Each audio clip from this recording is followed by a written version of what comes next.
ক্ষতি কার হবে? তাহলে কি ক্ষতি কোনো দলের? কুক্ষিগত ক্ষমতা থেকে সরে যেতে হবে? যদি সেই কারণে এটা বাস্তবায়ন না করা হয়, তাহলে আমি মনে করি যে আমরা সেই পুরনো জায়গায় ফেরতে যাচ্ছি। আর যদি বলে যে না, এটা সাধারণ জনের জন্য উপকারী, রাষ্ট্রের জন্য উপকারী, তার একটা ব্যাখ্যা আমরা চাই। এই ব্যাখ্যাটা দিয়ে তারপর যদি এটা বাস্তবায়ন না করে, আমরা মেনে নিতে রাজি আছি।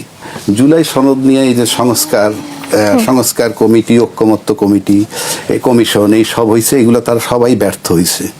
ফাইনালি গিয়ে জুলাই সনদে স্বাক্ষর করছে। সেই জুলাই সনদের নোট অফ ডিসেন্ট ফিসেন্ট অনেক ছিল, সবাই তো সবটা একমত না, দ্বিমত ছিল, থাকতেই পারে। এবং এটা নিয়েও যখন কমপ্লিট হইল না, তখন গণভোটের প্রশ্ন আসছে। গণভোটের প্রশ্ন আসার পর জামাত বলল নির্বাচনে আগে গণভোট হবে, বিএনপি বলল যে একই দিনে দুইটা হবে। ফাইন, সিদ্ধান্ত হলো একই দিনে দুইটা হবে। গণভোটের সিডি হ্যাঁ এবং না, এবং এর ভিতরে সবই ঢুকানো আছে।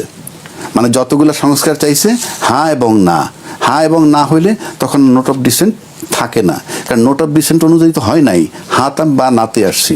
এখন আসেন তারেক রহমান সাহেবের, আই স্যালুট হিম, যে উনি আইসে বুঝতে পারলেন। উনি একটা সময় বলছেন যে আপনারা যেভাবে দানের শীষে ভোট দিবেন, ঠিক একইভাবে গণভোটে হাতে আপনারা ভোট দিবেন, এবং সে কারণেই হা এত বিপুল ভোট পেয়ে জয়যুক্ত হয়েছে।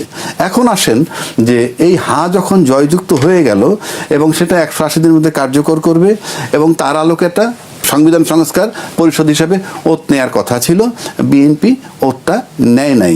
তারা কি যুক্তিতে নেয় না সেগুলা বলছে। কিন্তু আমি মনে করি আপনি যখন আমাদের তারেক রহমান সাহেব হাতে জয়যুক্ত করলো তার কথার ভিত্তিতে, তখন আমি মনে করি যে আপনার হাকে জয়যুক্ত তার আলোকে আপনার এই সংবিধান সংস্কার করা উচিত। তা না হইলে যেভাবে নির্বাচনটা হয়েছে, সেই নির্বাচন নিয়েই একটা আইনগত মানে জটিলতা তৈরি হবে, এবং তারা যেহেতু এবং ক্ষমতায় 2/3 মেজরিটি পেয়েছে, তারা ঢুকতে পারবে, পার্লামেন্ট চালাতে সবই পারবে, কিন্তু সাংবিধানিক নিয়ম মোতাবেক পারবে না, ওটা বেআইনিভাবে চালাইতে হবে। আর এই প্রতিশ্রুতি দেওয়া যদি গণভোট মোতাবেক যদি সংবিধান সংস্কার করা না হয়, তাহলে সেটার যে কনসিকুয়েন্স কি সেটা আমরা বলতে পারবো না, সেটা সময় বলে দিবে। তবে এখন একটা কথা খুব জরুরি, দায়িত্বশীল একজন মন্ত্রী বলছে যে আমরা গণভোটে রাজি না হইলে নির্বাচনই হইতো না। এই যে কথাটা বলছে, এটা কিন্তু একটা প্রতারণামূলক কথা, অর্থাৎ আপনি এটা বলতে পারেন না। এবং আমি মনে করি এই ধরনের কথা পার্টির চেয়ারম্যানের খুব গুরুত্ব সহকারে দেখা উচিত, যে আমি যেখানে বললাম হাতে ভোট দিতে, সেখানে আপনি বলতেছেন গণভোটে ভোট না দিলে নির্বাচন পেতাম না। এই যে কথাটা বললো, এগুলো আমার কাছে মনে হয় তাদের আভ্যন্তরীণভাবে এটা সুরাহা করা দরকার, এক। আর দুই, গণভোটের মূল্যায়ন করা দরকার, কারণ গণভোটটা হইল সবার জন্যে, সবার জন্যে। সুতরাং এই গণভোটের মূল্যায়ন করে তার আলোকে সংবিধান সংস্কার করে রাষ্ট্রটাকে চালায়।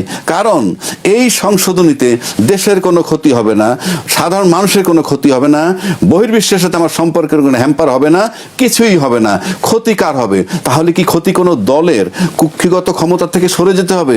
যদি সেই কারণে এটা বাস্তবায়ন না করা হয়, তাহলে আমি মনে করি যে আমরা সেই পুরনো জায়গায় ফেরতে যাচ্ছি। আর যদি বলে যে না, এটা সাধারণ জনের জন্য উপকারী, রাষ্ট্রের জন্য উপকারী, তার একটা ব্যাখ্যা আমরা চাই। এই ব্যাখ্যাটা দিয়ে তারপর যদি এটা বাস্তবায়ন না করে, আমরা মেনে নিতে রাজি আছি।